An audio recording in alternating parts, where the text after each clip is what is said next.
कृषी विज्ञान केंद्र पोखर्णी नांदेड, तालुका कृषी अधिकारी हदगाव आत्मा नांदेड आत्मा हदगाव यांच्या संयुक्त विद्यमाने आयोजित खरीप पूर्व शेतकरी मेळावा शेतकरी शास्त्रज्ञ संवाद या कार्यक्रमासाठी आहोत.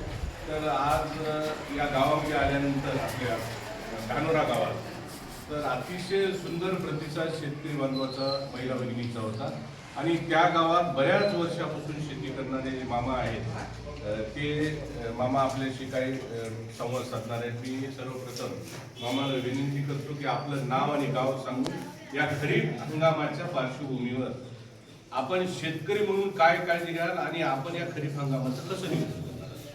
माझं नाव साहेबराव रघुजी शिंदे, मी राहणार उंचेगावच आहे. माझी शेती धानोऱ्यामध्ये उंचेगावमध्ये सुद्धा आहे.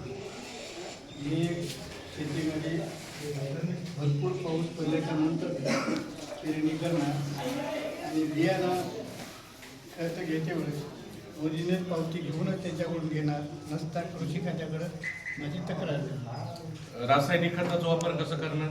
रासायनिक खताचा वापर ऐकून कमी आहे. माझं पहिलं शेणखत राहायचं शेतामध्ये, त्याच्यामुळे मी पहिलंच शेणखत असल्यामुळं रासायनिक खताचा वापर कमी करतो. तर केंद्र सरकारनं धरती माता बचाव आणि खेत बचाव अभियान जे सुरू केलंय त्याचा मुख्य उद्देश काय आहे? केंद्र सरकारनं काय केलंय? शेतीची प्रत चांगली राहावं म्हणून सांगतो. आणि रासायनिक खताचा वापर कमी व्हावा. मग रासायनिक खत जर कमी वापरला तर दुसरे पर्यायी खतं कुठली आहेत त्याला? शेणखत आहे ना, शेणखत आहे. त्याच्या व्यतिरिक्त दुसरे काही गांडूळ खत अमृत आहे, अमृत आहे.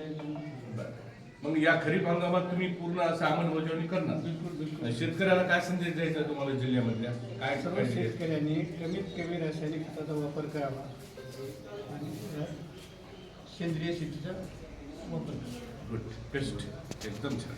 अजून कोण आहे चांगली शेती करणार? एक जण या.